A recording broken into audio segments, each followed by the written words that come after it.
The Denny Stolz Show. Today's show is brought to you by Miller Genuine Draft. Cold filtered for real draft taste. All right, this is the opener of the 1988 football season. Coach, your third year at San Diego State, and another easy opener for you. First year you were here, you opened against Long Beach State at home. Last year, UCLA on the road. This year, UCLA on the road. Well, they've made it tough for us, but they're certainly the best football team on our schedule, and we're looking forward to the ball game and looking forward to doing the show this year and working with you, too, Ron. Well, thanks, Coach. And I know it's going to be a rather interesting season because it's kind of a year of transition. Todd Santos is gone. Well, we have a little new look at quarterback, no question about that, and hopefully we have a new look defensively, too, and we're a little bit better than we were a year ago, but we're looking forward to the season. We got a lot of veteran players, too, Ron, and I think we're going to have a great year. All right. At the Rose Bowl last year, you opened up, and the Aztecs, in fact, lost that ball game rather handily. But in any football game, there's well over 100 plays, and there were some good things out of that ball game for some kids playing their first college football game. Well, that's difficult to go up there and play, and, you know, it's a little bit of an intimidation factor, and some of our players play extremely well up there, and we have to make sure that this year... Paul Hewitt's back. He can run. He can catch. He led the nation in scoring last year, so in your pocket, you got a little offensive threat there. And we have some good depth there, too. We got Tommy Booker right behind him and Ron Slack, so our running back situation is really good. Okay, because people tend to view a team from the quarterback position, and it's well known that your quarterback of a year ago is gone, but like Hewitt and Booker and the wide receivers, where you're very deep, you got a lot of veterans back. Well, we really do, and we've felt right along, if we can surround our quarterback with the kind of quality players we think we have, then I think that Brad Platt can be very successful, and I'm sure he's going to have a good year for us. And it's not like a situation where he has to carry the whole thing. We got a nice line, we got good wide receivers, good running backs, and I'm sure Brad will do well. All right, and we will take a look at this year's version of the Bruins and more concerning San Diego State football when the Denny Stolz Show returns right after these messages. 4-3 alignment to a 3-4. Why? Well, we can get more linebackers at our level of football, and with the great passing games in the WAC, you have to have more coverage people, and fewer linemen, more coverage people, and we can blitz a little bit better. And San Diego State also has some great athletes, so that's going to help us, I think. All right, now you mentioned already Brad Platt, local product from Chula Vista area. He'll be starting at quarterback tonight. Let's take a look at quarterback Brad Platt as he gets ready for UCLA and the opener. Now, you had a battle in the spring and the fall between Platt and Barrick and Skoog. And well, I think, you know, Brad went ahead a little bit because he's played some junior college football, and he's had a little bit of experience. But again, he has not played in a ball game for us, but he's a bright youngster. He's got a nice arm. As you can see there, he's got a nice throwing motion, and he has fine intelligence. And certainly Scott Barrick is a quality young player, too. Not quite as old, as mature, but we're going to be okay there. All right, and of course, we already alluded to Paul Hewitt, top scorer in the nation last year. Well, Paul is not only a great running back, he's a great receiver, and that's really unusual. Most running backs are good at one or the other, but Paul caught a lot of passes for us, and along with Tommy Booker and Ron Slack, we're really going to have fine depth at tailback, and you need it because, Ron, if you're going to get hurt injury-wise, you can almost be guaranteed during the season your running backs will get banged up a little bit. So to have depth there is very, very valuable in a football program. Well, if you've got depth anywhere, it's a wide receiver.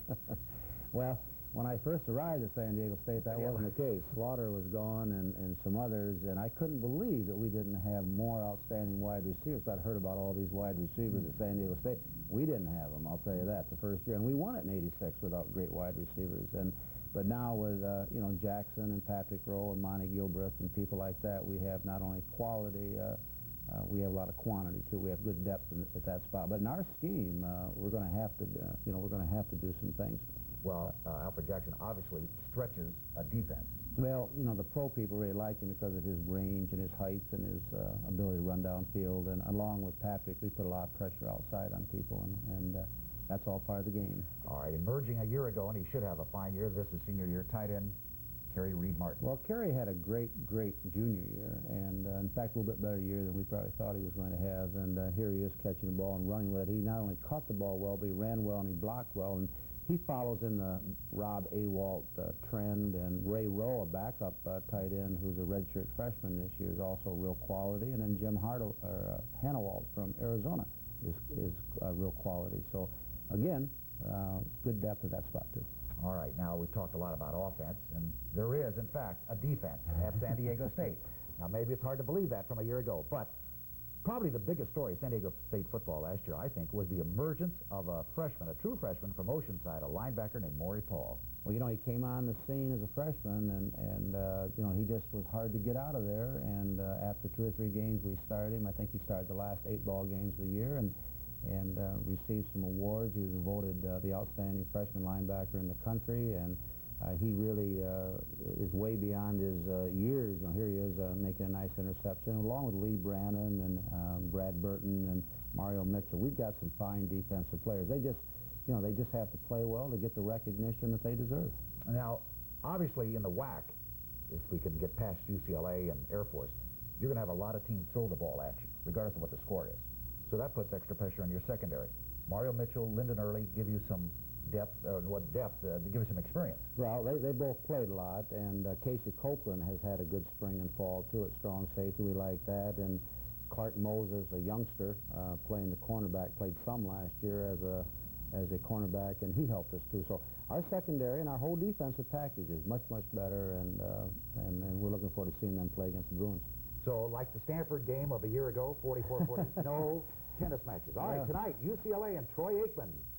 Well, he's a great quarterback, and as we all know, he's being touted as the Heisman Trophy winner or one of the great candidates. And you know, you don't expect to see a great passer from UCLA, but this kid transferred from Oklahoma, and he might just very well be the best quarterback in the country. I was very impressed with him a year ago. He gives them a dimension, Ron, we don't like. We look at SC and UCLA's running teams, like here's Ball, I believe, breaking it off tackle for a touchdown. But when they have 2 dimensions going against you, that makes them doubly difficult. And I'm sure that's why they've been picked as high as 3rd or 4th in the nation, because of their great tailbacks and their great quarterback. Well, Larry Ball scored 4 touchdowns against San Diego State in a game. Yeah, he's a legitimate guy. He scored 4 against us, and then that same year he scored 4 in the Rose Bowl. Now, that's not bad for a freshman. So, you know, they're not going to miss Gaston Green. They have that kind of quality. The big tight end here is a great, Arbuckle's a great player for him, and being touted as a great tight end in their conference, and we're going to have to be very concerned about him, too. He's probably the best returning tight end in the Pac-10. Here's Aikman again throwing the football, and again, they've got a nice passing scheme to go with their run game, and that concerns us quite a bit. You can see the quick release there, and all the things that, you know, a great quarterback has, so we've got to work at it. All right, Carnell Lake is 31, an outstanding outside linebacker. I don't think we've ever had more trouble with one player defensively in a season than we had with Lake last year. He had, I think, 5 or 6 tackles, 3 or 4 sacks. He really was a problem. Our whole protection this fall is geared against him, and we have to stop him. He's a good player. Don't feel the show. We'll be back with more right after this. Ending players on the San Diego State offense is senior center Kevin Wells, who comes from the Denver area, and interesting enough, came as a tackle. How'd they get from tackle to center? I guess they just needed some depth in the center position right when I got here, and they tried a few guys out, and I guess I just was You were the only there. one left. Yeah, I was the only one who lasted. So Is there a big difference with playing tackle to center? definitely, you know, you're right in the middle of everything instead of just being on the outside. You know, you have things happening both sides of you, so it's kind of, you have to be alert on each side. Now, a lot of defenses will have what's known as a nose guard or nose tackle right in your face, right? Yeah, that makes a problem sometimes, you know, because you have to have when you have your hand up and underneath you, and their head is inside you already, and it's, you know, they can blow you back sometimes, but it's all in quickness, you know, kind of getting used to the snap and being able to come back up before they can get to you. So. Well, I guess your first responsibility, obviously, is to make sure it's a clean snap for the quarterback. Yeah, especially now, you know, with the new quarterback. I've been with Todd, you know, for quite some time, and now Brad doesn't present any problems at all. We haven't had any problems snapping, so it'll be good. Last couple of years since you've been here, UCLA has blown you out, so I'm sure you would like to do something about it your last go-around. Definitely, you know, they have a heart and lung just like everybody else, you know. That's what we've all been saying around the team, so there's no Superman there, that's for sure. Kevin, good luck to you. Thank you very much. That's Kevin.